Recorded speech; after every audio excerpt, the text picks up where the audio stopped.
बहुत सारे स्टूडेंट जो IRI आए हैं उनको भी मेंटर किया और एटलीस्ट 1000+ स्टूडेंट्स को सर ने पर्सनली मेंटर किया है सोशल साइंस ग्रुप में। 20 जुलाई से ऑलरेडी लाइव क्लासेस शुरू हो चुकी है, सो आप लोग डायरेक्टली हमारी टीम से भी बात कर सकते हैं। उसके लिए कमेंट सेक्शन में एक गूगल फॉर्म दिया गया है, उस गूगल फॉर्म को आप फिल करें और हमारी टीम से डायरेक्टली बात कर लें। ये जो हमारी सारी की सारी क्लासेस होंगी that will be in both Hindi as well as English. Market and market structure Smarak से समझाएंगे। Let me introduce Smarak sir.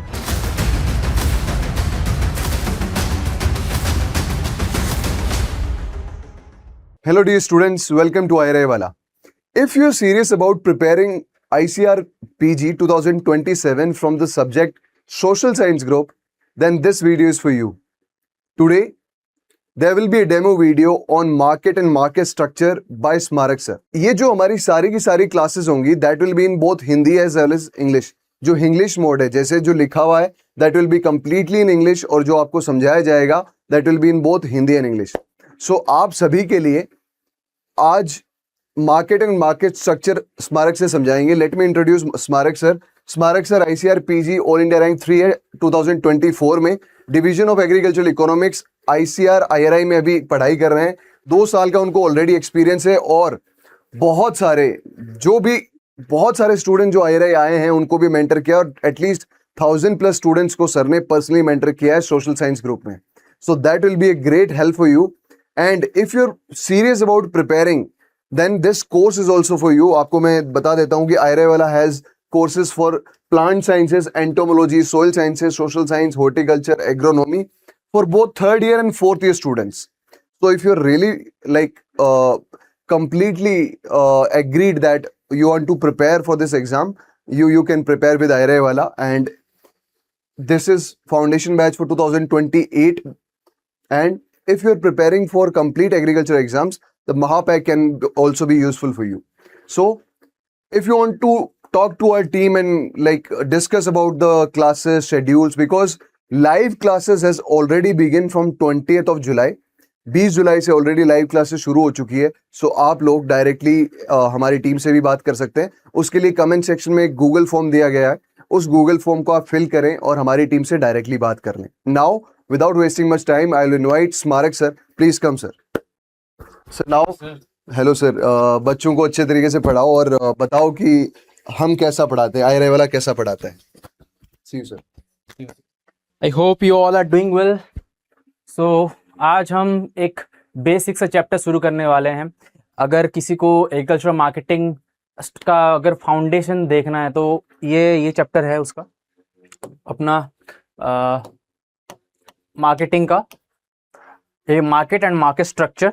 ठीक है, मेरा नाम है स्मारक। मैं division of agriculture economics ICR IRI में अभी मेरा मास्टर्स कंप्लीट ही होने वाला है।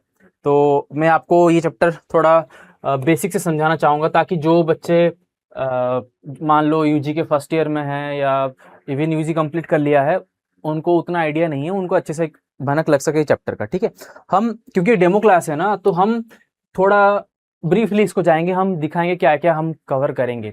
और जैसे हमारा पेड कोर्सेस है उसमें हम डिटेल में कवर करते हैं ईच एस्पेक्ट को, और उसके साथ साथ हम प्रॉब्लम सॉल्विंग भी कराते हैं, हम एकदम वीकली टेस्ट भी कराते हैं, बहुत सारी चीज़ें हैं। पर अभी हम देखेंगे थोड़ा एक ओवरव्यू अपन इस चैप्टर में क्या पढ़ेंगे। ठीक है, हम पढ़ेंगे डेफिनेशंस, पढ़ेंगे मार्केट का क्या क्या डेफिनेशन है, फिर कंपोनेंट्स पढ़ेंगे, क्लासिफिकेशन ऑफ मार्केट पढ़ेंगे, बहुत सारे वेज है क्लासीफाई करने का मार्केट को।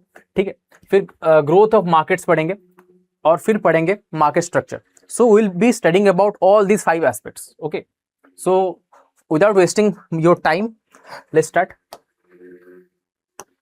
First, definitions of market. So first of all, we will always try to define in market not in our terms, but if a definition is given by some famous authors, famous economists, we'll be sticking to that only. So first of all, the most important definition by Philip Kotler sir. Okay, he was an American economist. So and it was also given by American Marketing Association also. So the definition says the market is the aggregate demand area for potential exchanges of a product or service. ठीक है, इसमें आपको objective में क्या याद रखना है, आपको अभी ICR JRF की प्रिपरेशन करना है, SRF की करना है या SRB की करना है, हर जगह ये आता है। तो उसमें आपको ये याद रखना, ये डेफिनेशन आपको पूछेगा और आपको बोलेगा कि इसने दिया किसने था, ठीक है। You have to like choose among options that the correct answer is Philip Kotler, ठीक है। और अमेरिकन मार्केट एसोसिएशन भी दिया जा सकता था, तो वो भी हो सकता है आंसर, ठीक है। अगर हम इंस्टीट्यूशन के बेसिस पे इसको डिफाइन करें तो ये क्या होगा, the market is a social institution that performs activities and provides facilities for exchanging commodities between buyers and sellers. Okay जो बायर्स और सेलर्स को डिफरेंट फैसिलिटीज प्रोवाइड कराता है ताकि बायर्स जो है उनको एक रीजनेबल अमाउंट में प्रोडक्ट मिल सके, जो सेलर्स है उनको एक रिम्यूनेटिव प्राइस मिल सके, फेयर प्रैक्टिसेस चल रहे हो, तब वो सब कंडीशन में ना हम बोल सकते हैं जो सोशल इंस्टीट्यूशन ये सारा फैसिलिटीज को प्रोवाइड कराता है वो है मार्केट, ठीक है। ये है एक इंस्टीट्यूशन वाइज डेफिनेशन, ठीक है। फिर उसके बाद आता है area wise. Market is the area with in which the forces of demand and supply converge to establish a single price, ठीक है। ये क्लासिकल इकोनॉमिक्स का डेफिनेशन है कि भाई डिमांड है, सप्लाई है, जहां पे इंटरसेक्ट करेगा एक प्राइस डिटरमिनेशन होगा। ये क्लासिकल इकोनॉमिक्स का डेफिनेशन है। और एक क्या डेफिनेशन हो सकता है, a market is the sphere with in which price determining force operate. Same है वो, third fourth definition almost same ही है, तो इसमें कोई डाउट नहीं होनी चाहिए, है ना। बहुत बेसिक सी चीजें हैं, ठीक है। इसके बाद अपन देखेंगे essential components of a market. क्या क्या कंपोनेंट है मार्केट का, एसेंशियल कंपोनेंट। सबसे पहले देखते हैं जो 4 कंडीशन है वो क्या क्या है। सबसे पहला condition, the first condition is the existence of a good और कमोडिटी फॉर ट्रांजैक्शंस, ठीक है। कोई भी कमोडिटी है उसका एग्जिस्टेंस होना जरूरी है। The commodity should exist but it does not say that the commodity should be present physically. The existence might not be physical, it could be virtual, but it should exist, ठीक है। तो ये देखो इसमें यहीं पे भी लिखा है मैंने, फिजिकल एग्जिस्टेंस जरूरी नहीं है। आज के टाइम में जैसे तुम देख रहे हो, अगर हर एपीएमसी है उसका फिजिकल एग्जिस्टेंस है, पर एट द सेम टाइम हम अगर ई नाम की बात करें, ई नाम कब आया था आपको अगर याद है तो आप उसके बारे में थोड़ा पढ़ो। ई नाम में क्या क्या फैसिलिटीज प्रोवाइड किए जाते हैं। ई नाम आया था 2016 में, ठीक है। ई नाम क्या है, ई नाम का फुल फॉर्म किसी को पता है, नेशनल एग्रीकल्चर मार्केट, ठीक है। तो ई नाम जो है उसका कोई फिजिकल प्रेजेंस नहीं है, ठीक है, वो एक उसका वर्चुअल प्रेजेंस है, पर वो एक मार्केट है। At the same time APMC जो है हमारे मंडीज जो है उसका फिजिकल प्रेजेंस है, ठीक है। तो फिजिकल एग्जिस्टेंस जरूरी नहीं है कोई इंस्टीट्यूशन का या कोई गुड का या कोई मार्केट का या फिर कोई सर्विस का, उसका वर्चुअल प्रेजेंस भी हो सकता है, ठीक है। This is what it is saying, okay. The existence of buyers and sellers willing to exchange. The buyers and sellers must be there and they must be interacting with each other for a particular price and for a particular quantity of commodity, ठीक है। चलो ये तो दूसरा condition हो गया।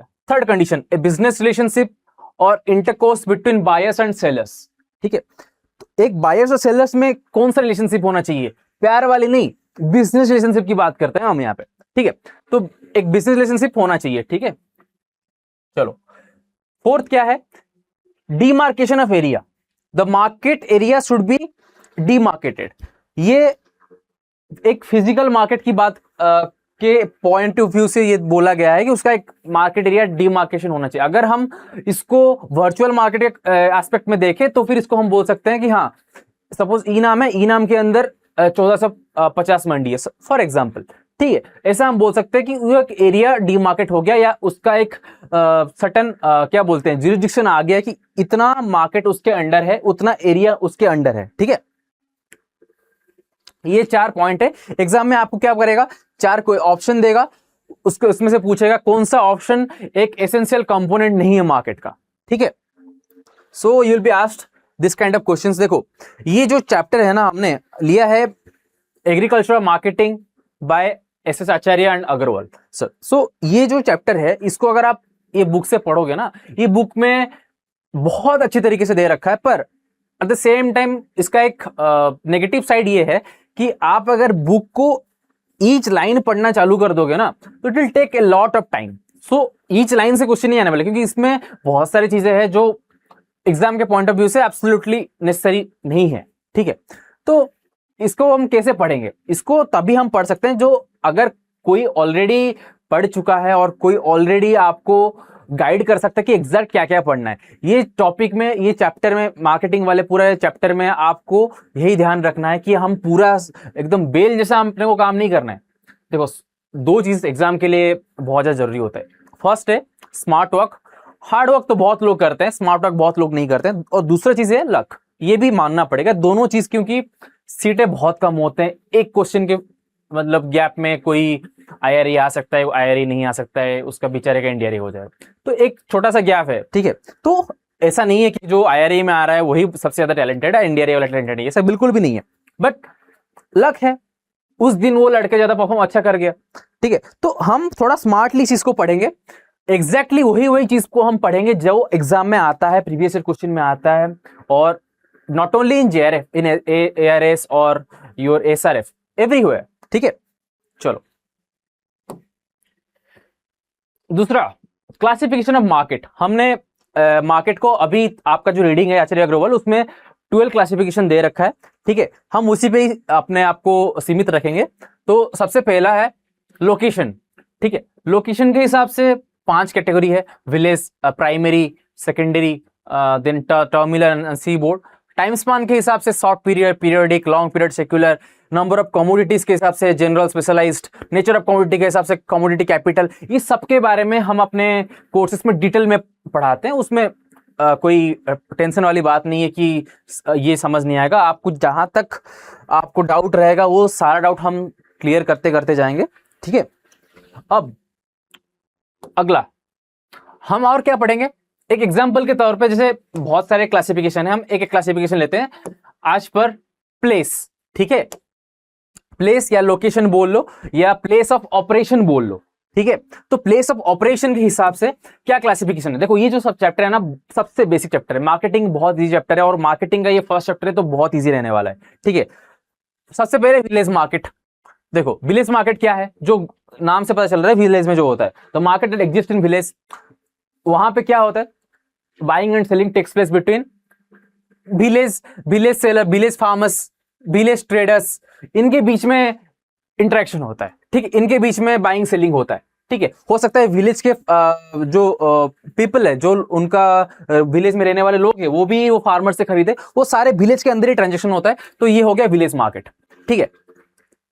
फिर चलते हैं अपन प्राइमरी मार्केट में। प्राइमरी मार्केट क्या है? प्राइमरी मार्केट मेनली टाउन में होते हैं या फिर प्रोडक्शन सेंटर में होते हैं, एग्रीकल्चर प्रोडक्शन सेंटर में होते हैं, जो टाउन का मेन इलाका होता है, ठीक है। तो वहां पे क्या होता है, जो फार्मर्स है आसपास के गांव से सारा अपना प्रोड्यूस लेके आते हैं, वो प्रोडक्शन सेंटर जो मेन टाउन में है, वहां पे आपने भी अपने शहरों में, अगर आप टायर 3, टायर 2 सिटीज में रहते होंगे, आपके शहर में भी ऐसा कुछ होगा, जरूर होगा, ठीक है। तो वहां पे आके बेचते हैं, तो वो हो गया अपना प्राइमरी मार्केट, ठीक है। तो इसमें क्या याद रखना है? टाउन या production centre in the city, ठीक है, ये अपन बोल सकते हैं। तीसरा क्या है? और इसमें और एक पॉइंट है कि इसमें क्या होता है, फार्मर्स बाहर की जगह से अपना प्रोड्यूस लेके आते हैं और वहां पे डायरेक्टली सेल करते हैं, ठीक है। फिर आता है सेकेंडरी होलसेल मार्केट। यहां पे एंट्री होता है एक मेन अपना एजेंट का, वो है कमीशन एजेंट, ठीक है। वो एक मिडिल मैन होता है। कमीशन एजेंट क्या होता है? एक मिडिल मैन होता है। यहां पे मिडिल मैन का एक्टिविटी थोड़ा प्रोमिनेंट दिखता है इधर थोड़ा, ठीक है। So middle man enters here, for example commission agents, brokers. अच्छा, कोई अगर मार्केटिंग अच्छे से पढ़ा होगा तो कमीशन एजेंट कौन से मिडिल मैन में आते हैं? Merchant middle man, agent middle man कौन से में आते हैं? ब्रोकर किस में आता है? वे मैन किस में आते हैं? आपको बता दूं, कमीशन एजेंट जो होते हैं और ब्रोकर्स जो होते हैं और वे मैन जो होते हैं, ये अलग अलग कैटेगरी में। ब्रोकर जो है ये आता है एजेंट मिडिल मैन में। अच्छा, वे मैन जो है ये फैसिलिटेटिव मिडिल मैन में आते हैं। इसके बारे में हम सब पढ़ेंगे। मैं अभी आपको जस्ट एक हिंट दे रहा हूं, ठीक है, कि अपने को पता लगे कि कैसा अपना क्लास चलने वाला है, ठीक है। हमारा जो क्लास रहेगा वो इंटरेक्टिव ही रहेगा, ठीक है। आप लोगों को जैसे डाउट होता है वो हम लाइव ही लेते हैं सारे क्लासेस, तो उसको जितने भी डाउट है वो हम पिक करते हैं, उसको तुरंत सोल्यूशन देते हैं उसका। ऐसा नहीं कि हम कहीं बाद में चैट में 1-on-1 इंटरेक्शन होता है, ठीक है। तो उसके बाद आता है कमीशन एजेंट। कमीशन एजेंट किस टाइप का मिडिल मैन है? कमीशन एजेंट भी नाम से ही पता चल रहा है, एजेंट मिडिलमैन, ठीक है। पर कमीशन एजेंट और ब्रोकर में भी फर्क है, वो उसको हम बाद में चर्चा करेंगे, ठीक है। कमीशन एजेंट का कोई एस्टेब्लिशमेंट होता है, एजेंट का कोई एस्टेब्लिशमेंट नहीं होता है, सॉरी ब्रोकर का कोई एस्टेब्लिशमेंट नहीं होता है। ब्रोकर ब्रोकरेज चार्ज करता है, कमीशन एजेंट कमीशन चार्ज करता है। कमीशन एजेंट रेगुलेटेड मार्केट में ज्यादा होते हैं, ब्रोकर्स अनरेगुलेटेड मार्केट में ज्यादा होता है। ये सिंपल चीज है, चलो इसके बारे में बाद में बात करते हैं, ठीक है। ये हो गया secondary wholesale market. Secondary wholesale market कहां पे होता है? डिस्ट्रिक्ट हेडक्वार्टर में या फिर मेजर ट्रेड सेंटर में, ठीक है, जहां पे होलसेलर आते हैं, कमीशन एजेंट होता है, वहां पे डिफरेंट फैसिलिटेटिव मिडिलमैन भी होते हैं, स्पेकुलेटिव मिडिलमैन भी होते हैं, सारे मिडिलमैन वहां पे होते हैं और वहां पे बल्क में ट्रेड होता है, ठीक है, बल्क में होता है वहां पे ट्रेड। उसके बाद मूविंग ऑन, उसके बाद टर्मिनल मार्केट। टर्मिनल मार्केट क्या है? जहां पे कोई कंज्यूमर या प्रोसेसर या रिटेलर फाइनल प्रोडक्ट को जहां पे डिस्पोज किया जाता है, वो है आपका टर्मिनल मार्केट। टर्मिनल का मतलब क्या है? टर्मिनल मार्केट मतलब हम जहां पे टर्मिनेट करते हैं अपना प्रोडक्ट को, कहां पे करते हैं? जो एंड कंज्यूमर है या तो रिटेलर है, उसको बेचेंगे अपन, ठीक है। तो कंज्यूमर्स, प्रोसेसर्स, रिटेलर्स, ठीक है, यहाँ पे करते हैं। और ये मेनली टायर 1 सिटीज में होता है, ठीक है, चेन्नई, मुंबई, दिल्ली, फिर ये सब जगह पे होता है, भुवनेश्वर, ये सब, ठीक है, कलकत्ता। फिर मॉडर्न टर्मिनल मार्केट क्या है? मॉडर्न टर्मिनल मार्केट है, मिनिस्टर ऑफ एग्रीकल्चर और फार्मर्स वेलफेयर ने क्या किया है ना, एक नया मार्केट का कंसेप्ट इजाद किया है, वो है मॉडर्न टर्मिनल मार्केट। ये एक हब एंड स्पोक जो कंसेप्ट से ये बना है, मतलब ये जो मार्केट है, यहाँ पे तुम्हें सारे डिफरेंट फैसिलिटीज प्रोवाइड किए जाएंगे। You will be provided with grading facilities, you will be provided with like storage facilities, cold chain facilities will be there, logistic supply will be there, so everything will be there. But इसमें और एक क्या important चीज है कि ये एक hub की तरह काम करेगा। This market will act as a hub and it will be connected to so many spokes. जैसे साइकिल में इतना हब होता है, उसके चारों ओर स्पोक्स होते हैं, तो फिर डिफरेंट स्पोक्स से, स्पोक्स का मतलब है collection centre, from different collection centre product will be concentrated in the hub, ठीक है। जो हम मार्केटिंग हम पढ़ते हैं ना, तो मार्केटिंग का 3 प्राइमरी फंक्शन है, ठीक है। सबसे पहले असेंबल करते हैं हम, ठीक है, असेंबलिंग मतलब इकट्ठा करना, ठीक है, कंसंट्रेट करना, ठीक है। फिर इक्वलाइज करते हैं। इक्वलाइजेशन का मींस मतलब है कि हम डिमांड और सप्लाई, ये दोनों को हम देखते हैं कि भाई हमारा डिमांड इतना है, इतना सप्लाई है, उस हिसाब से हम अपना क्वांटिटी और प्राइस डिसाइड करते हैं, ठीक है। फिर थर्ड है डिस्पर्शन और डिस्ट्रीब्यूशन। फिर हम डिस्ट्रीब्यूट करेंगे डिफरेंट मार्केट्स को कि हाँ भाई ये मार्केट में हमारा डिमांड इतना है, तो वहां पे इतना भेजना चाहिए, वहां पे सप्लाई इतना करना चाहिए, ये हम देखते हैं, ठीक है। अब ये हो गया आपका मॉडर्न टर्मिनल मार्केट की बात, जहां पे हब एंड स्पोक वो चलता है, सिस्टम चलता है। ये एक मेजर एरिया होता है जहां पे कंसंट्रेशन होता है प्रोडक्ट्स का, ठीक है। इसमें बहुत सारे एडवांस इंफ्रास्ट्रक्चर फैसिलिटीज प्रोवाइड किए जाते हैं, ठीक है। सीबोर्ड मार्केट, सीबोर्ड मार्केट्स वहां पे होते हैं जहां पे आपका जो मान लो पोर्ट सिटीज है, आपका मुंबई हो गया, चेन्नई हो गया, ठीक है, ये सब पोर्ट, जहां पे पोर्ट है, कोची हो गया, ये सब जगह पे जो आपका सीबोर्ड मार्केट होते हैं, पोर्ट सिटीज में, पोर्ट सिटीज में, ठीक है। Market located near sea ports and it deals with mainly export import. वहां से हम एक्सपोर्ट इंपोर्ट करते हैं, ठीक है, इंपोर्ट करना हो, एक्सपोर्ट करना हो, वो उस जगह से करते हैं क्योंकि वो कनेक्टेड है वाटरवेज के साथ, ठीक है। To dimensions of market growth. First is your functional segment, functional growth, ठीक है, और दूसरा है ज्योग्राफिकल ग्रोथ। 2 तरीके का ग्रोथ है, functional growth and geographical growth. Functional growth और ज्योग्राफिकल ग्रोथ ये दोनों अपने को चाहिए ताकि हम अपना मार्केटिंग एफिशिएंसी को बढ़ाएं, ठीक है। हम आज सिर्फ ओवरव्यू पे ही चल रहे हैं, ठीक है, सुपरफिशियल लेवल पे बात कर रहे हैं। हम इन डेप्थ जब हम पूरा डिटेल्ड 1.5 घंटे का वीडियो करते हैं ना, तो पूरे डिटेल में चर्चा करते हैं, ठीक है। डेमो वीडियो है, सो आप लोग भी अपना कमेंट जरूर दे सकते हो। आपको अगर ये डेमो वीडियो भले ही है, आपको कितना अच्छा लगा, कितना समझ में, अगर पढ़ाने का स्टाइल आपको अच्छा लगा तो आप जरूर कमेंट करिए और आईआरए वालों को फॉलो करिए, ठीक है। चलो, वो dimensions improve marketing efficiency and market accessibility, ठीक है। चलो, इसमें लिखा है कि 4 stages of functional growth. Function मतलब डिफरेंट फंक्शन के हिसाब से हम मार्केट का ग्रोथ कैसे होता है। सबसे पहले आता है जनरल मार्केट। जनरल मार्केट मतलब उसमें हर टाइप का कमोडिटी मिलता है, ठीक है, हर कुछ कमोडिटी, बहुत सारे वेराइटी मिलता है कमोडिटी का, so many things will be sold there. Then comes specialized market. In specialized market you will be dealing with special product. मान लो कोई ऐसा प्रोडक्ट है, वेजिटेबल का एक मार्केट सिर्फ वेजिटेबल बेच रहा है। यहाँ पे जनरल मार्केट में ले लो, वेजिटेबल हो गया, फिर मिल्क भी चल रहा है, वहाँ पे मीट का भी चल रहा है, एक वो वाला मार्केट भी होता है जनरल मार्केट, वो मार्केट में सब कुछ मिल जाएगा आपको। फिर आता है स्पेशलाइज्ड मार्केट। फिर in suppose you have specialized market for milk, special market for meat, specialized market for vegetables. So this things are specialized market. It is the next stage. The first stage is general, second stage is specialized, and the third stage is sample market means we deal with samples. ठीक है, अब थोड़ा हम और advance stage में आ गए। Advance stage इसलिए है क्योंकि हम वहां पे देख रहे हैं अपना सैंपल कैसा है, क्योंकि अभी हम थोड़ा ना एक सैंपल स्पेसिफिक जोन पे आ गए कि हमें ये पर्टिकुलर सैंपल का क्वालिटी के हिसाब से हम लेंगे, ठीक है, या इतना क्वांटिटी का यही सैंपल लेंगे, तब हम आ जाते हैं सैंपल, डीलिंग विद सैंपल। हाँ, ये एक एडवांस स्टेज है as compare to specialist. Suppose आप चले गए हो वेजिटेबल मार्केट में, आप आलू के मार्केट में चले गए हो, ठीक है, तो आपको ऐसा है कि मुझे ना अच्छे वाले आलू चाहिए, आप तो फिर आप क्या करोगे, जो थोड़ा अच्छे क्वालिटी का आलू होगा, या फिर क्या बोलते हैं उसको, आप एक पर्टिकुलर लॉट लेना चाहते हो, आप 10 क्विंटल आलू लेना चाहते हो, ठीक है, आप उस जोन पे आ गए हो जहां पे आप एक पर्टिकुलर कम्युनिटी में तो हो ही, उसके साथ साथ उसके सैंपल से आपका ज्यादा कनेक्शन है, ठीक है।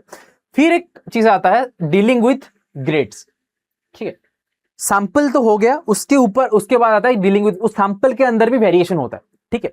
सैंपल के अंदर क्या वेरिएशन होता है, जैसे आप पोटैटो की बात करें तो पोटैटो जो आप खाते हो वो चिप्स कंपनी में नहीं जाता है, ठीक है, वो एक स्पेशल टाइप का पोटैटो होता है जो चिप्स कंपनी में रिक्वायर करता है। उसका हो सकता है कि कुछ स्पेशल कैरेक्टरिस्टिक हो, साइज छोटा होना चाहिए, थोड़ा सा उसका मैच्योरिटी पीरियड इतना होना चाहिए, ये सब बहुत सारे क्राइटेरियाज होते हैं उसके, ठीक है। ये जो क्राइटेरिया होते हैं उसके, उस बेसिस पे वो डिसाइड करता है कि हाँ भाई, कोई एक सिंगल क्राइटेरिया नहीं होता कि ये सिंगल क्राइटेरिया पे हम आलू ले लेंगे, बहुत सारे क्राइटेरिया होता है, ठीक है। तो उस चक्कर में क्या होता है, वो लोग एक पर्टिकुलर ग्रेड का आलू अपने कंपनी के लिए लेते हैं चिप्स खरीदने के लिए, तो वहां पे आ जाता है grade market, dealing with grades. वहां पे हम डील करते हैं किसमें, ग्रेड में, ठीक है।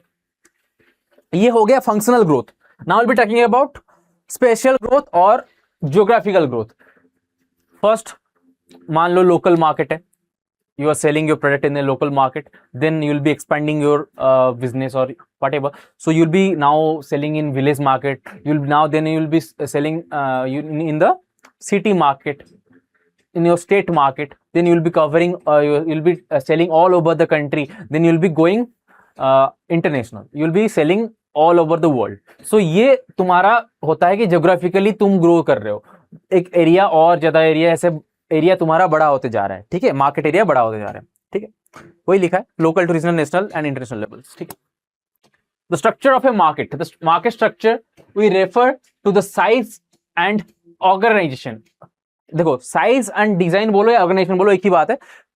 हम मार्केट स्ट्रक्चर से, इसका हमारा मतलब ये है कि हम मार्केट का साइज के बारे में बात करते हैं या उसका डिजाइन के बारे में बात करते हैं, ठीक है, क्योंकि हमारा जो मार्केट स्ट्रक्चर है वही अफेक्ट करेगा हमारा मार्केट कंडक्ट को, हमारा मार्केट परफॉर्मेंस को। रिवर्स जरूरी नहीं है सत्य हो, पर यह जरूर सत्य है कि मार्केट स्ट्रक्चर कंडक्टर परफॉर्मेंस को अफेक्ट करता है, ठीक है। चलो, it also includes the manner of operations, ठीक है, किस टाइप का ऑपरेशन हम करते हैं। अब देख लेते हैं उसका कंपोनेंट्स क्या है। Concentration of market power, if suppose concentration of market power, it is determined by size and number of farms. Suppose there are only 5 farms in the market, so it is an oligopoly farm, and so the options for people to buy different kind of products are less, क्योंकि अगर if you see that like the number of sellers are less, then the options are less with the buyers, so their bargaining power becomes weaker. And if their bargaining power becomes weaker, then the consumer surplus may be taken by a larger amount by the farms. So इसका मतलब ये है कि अगर आपके market में ज्यादा concentration, इसका मतलब है कि कुछ ही फार्म्स के पास ज्यादा पावर है, मोनोपोली हो सकता है, ओलिगोपोली हो सकता है, जो मार्केट के लिए सही नहीं है। मार्केट में होना चाहिए एक competitive pricing. Competitive market exist नहीं करते हैं, पर we should strive for achieving that competitive price, ठीक है। तो कॉम्पिटिटिव प्राइस के लिए जाने के लिए अपने को सबसे पहला कंडीशन क्या बनता है अपने के लिए? अपने लिए बनता है कि हम ज्यादा से ज्यादा मार्केट को एक्सपेंड करें, ज्यादा से ज्यादा फार्म्स को अलाउ करें, बैरियर्स को कम करें, ताकि डिफरेंट टाइप ऑफ फार्म्स एक जगह पे आए। मतलब यहाँ मार्केटिंग एग्रीकल्चर मार्केटिंग कंडीशन में डिफरेंट टाइप के सेलर्स इधर आए, तो फिर कंपटीशन हो सेलर्स के बीच में, और जो बायर है उसको भी रिम्यूनेटिव प्राइस मिले, बायर्स को सॉरी रीजनेबल प्राइस में मिले। ठीक है, तो ये बात है अपना। सबसे पहला है कंसंट्रेशन। अगर कंसंट्रेशन ज्यादा है तो प्राइस और कंज्यूमर दोनों अफेक्टेड होंगे। ठीक है, हो सकता है ये बेनिफिशियल हो कुछ चुनिंदे फॉर्म्स के लिए या सेलर्स के लिए, पर ये सबके लिए सही नहीं है। ठीक है, then degree of product differentiation. इसमें क्या है? If your product is homogeneous then high chances the price fluctuation will be less. अगर 10 मान लो सेलर्स है और हर किसी के पास अमूल का 10 रुपए का बोतल है, तो सब लोग 10 रुपए में बेचेंगे, क्योंकि पता है क्योंकि क्वालिटी तो सेम है। अगर एक बंदा 9 रुपए कर देगा तो बाकी सब लोग 9 रुपए वाले से खरीद लेंगे, और बाकी 4 लोग जो है कुछ बेच नहीं पाएंगे। इसीलिए ऑलमोस्ट सेम रहता है प्राइस हर जगह पे, प्राइस फ्लक्चुएशन उतना नहीं होता है। पर अगर आपका प्रोडक्ट डिफरेंशिएशन ज्यादा है तो फिर वहां पे क्या होता है, वहां पे एक स्कोप आ जाता है मार्केटिंग का। मार्केटिंग का मतलब डिफरेंट फॉर्म से सेलर से डिफरेंट अपना ब्रांड वैल्यू लेके आएंगे या मार्केटिंग कंसेप्ट लेके आएंगे अपने प्रोडक्ट को सुपीरियर दिखाने के लिए। ठीक है, वहां पे आपके दिमाग के साथ खेला जा सकता है वहां पे। ठीक है, आपको अट्रैक्ट किया जा सकता है डिफरेंट तरीके से, आप क्वालिटी से हो या फिर स्टाइल से हो, आपका ब्रांड फेमिंग से हो, कुछ भी हो। ठीक है, फिर थर्ड है conditions for entry of forms. वही है, अगर एंट्री ऑफ फॉर्म्स के लिए for the entry of forms if the barriers are high, then only less farms will be operating in that area, so it is not beneficial for the consumers. ठीक है, market का मतलब marketing पढ़ रही है, इसका मतलब ये नहीं है कि हम बस प्रोड्यूसर की बात करें, कंज्यूमर की बात नहीं करें। ठीक है, कंज्यूमर की बात करेंगे, कंज्यूमरिज्म की बात करेंगे। कंज्यूमरिज्म क्या है भाई, आप लोग देख के मुझे बताना। ठीक है, कंज्यूमरिज्म क्या है? हम बात करते हैं लॉ ऑफ वन प्राइस की, ये सारे कंसेप्ट की हम बात करेंगे। ठीक है, फिर उसके बाद है फ्लो ऑफ मार्केट इंफॉर्मेशन। जो मार्केट इंफॉर्मेशन अगर फ्रीली फ्लो करता है, मतलब अगर सबको सिमेट्रिक इंफॉर्मेशन है तो वो बेटर है। क्योंकि अगर असिमेट्रिक इंफॉर्मेशन हुआ, बायर को हो या सेलर को, अगर बायर को असिमेट्रिक इंफॉर्मेशन है, ठीक है, तो फिर क्या है, उसके साथ अनफेयर प्रैक्टिसेस कर सकता है कौन? फॉर्म्स। ठीक है, तो फॉर्म्स बायर को एक्सप्लॉइट ना करे, इसीलिए बायर्स के पास भी सब सारा इंफॉर्मेशन होना चाहिए। At the same time the sellers must have symmetric information. अगर कोई एक सेलर को इंफॉर्मेशन सही नहीं है तो फिर हो सकता है उसका लॉस हो जाए। ठीक है, then degree of integration, how the market is integrated. Okay, if the market structure conduct is coherent with the market agenda or the marketing facilities, so it will be definitely beneficial for the marketing. Okay, आज के लिए इतना ही। आज हम बस आपको एक idea दिया कि आपको किस अप्रोच से पढ़ाया जाएगा, आपको किस कंसेप्ट पे ज्यादा फोकस कराया जाएगा, आपको एग्जाम ओरिएंटेड पढ़ाए जाएंगे, आपको स्लाइड्स भी होंगे, आपको लाइव इंटरेक्शन भी होंगे, सब कुछ हो गया, आप लोगों के पास टेस्ट भी होंगे, सब कुछ होंगे। पर एट द सेम टाइम हम ये भी एक्सपेक्ट करते हैं कि आप भी अपने साइड से पूरा एफर्ट दो। देखो एग्जाम में क्या है ना, एग्जाम में आप अभी जितना प्रैक्टिस करके जाओगे ना उतना ही आप करके आ पाओगे। ऐसा नहीं कि आप बहुत ज्यादा बस पढ़ लिए तभी एग्जाम क्रैक हो जाएगा, ऐसा ये पूरा गलत फहमी है। आपको सारे प्रीवियस ईयर्स भी देखने हैं, आपको प्रैक्टिस भी करने हैं, न्यूमेरिकल्स लगाने हैं, ऑब्जेक्टिव्स लगाने हैं, इकोनॉमिक्स में स्पेशली एक्सटेंशन का तो पढ़ना ही पढ़ना है। तो ऐसे जाके आपका सिलेक्शन होगा, क्योंकि सीटें होते हैं IRA में। अगर जनरल कैटेगरी की बात करें तो 2 ही सीट होता है। ठीक है, तो टोटल 4-5 सीटें होते हैं, तो फिर भी बहुत मुश्किल हो जाता है आना। ठीक है, सिंगल डिजिट वाले बच्चे भी नहीं आ पाते। तो चीज ये है कि आपको ना एग्जाम में ये भी नहीं सोचना है कि मुझे ज्यादा मार्क्स रखना है इसलिए मैं सब करके आ जाता हूँ, सब मार्क्स एकदम हाई आएगा, ऐसा नहीं है। 480 नंबर में से अगर आप 350 भी लाते हो ना, हाई चांसेस है कि आपका रैंक 1 आएगा। ठीक है, आपको सब नहीं करना है, आप ये दिमाग में लेके चलो, आपको सब नहीं करना है, आपको बस उतना करना है जितना आपको आता है। पर जितना आपको आता है उसको सही सही करके आना है, तुक्का नहीं लगाना है, क्यों नेगेटिव मार्किंग है फंस जाओगे। ठीक है, अब एक चीज और आपको बताता हूँ, अभी जो है ना सोशल साइंस में कंपटीशन हर साल बढ़ रहा है, हर एक साल बढ़ रहा है। अब तो कम्युनिटी साइंस वाले बच्चों को भी अलाउ कर दिया। तो आप ऐसा मत सोचो कि अब तो हो जाएगा सर, 2 महीना 3 महीना 5 महीना प्रिपेयर करके। हो सकता है, मैं ये नहीं कह रहा हूं नहीं होगा, पर एट द सेम टाइम आप जिस टाइम पे नहीं पढ़ रहे हो कोई और पढ़ रहा है, तो आपको एफर्ट देना है और हम लोग हैं आपका डाउट क्लियर करने के लिए। ठीक है, चलो मिलते हैं। आई होप आप लोगों को ये क्लास अच्छा लगा, डेमो क्लास था।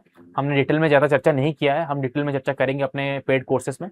ठीक है, पर एट द सेम टाइम हम ये भी एक्सपेक्ट कर रहे हैं कि आप भी अपना पूरा जोर लगाएं, अपना पढ़ाई के टाइम को वेस्ट ना करें।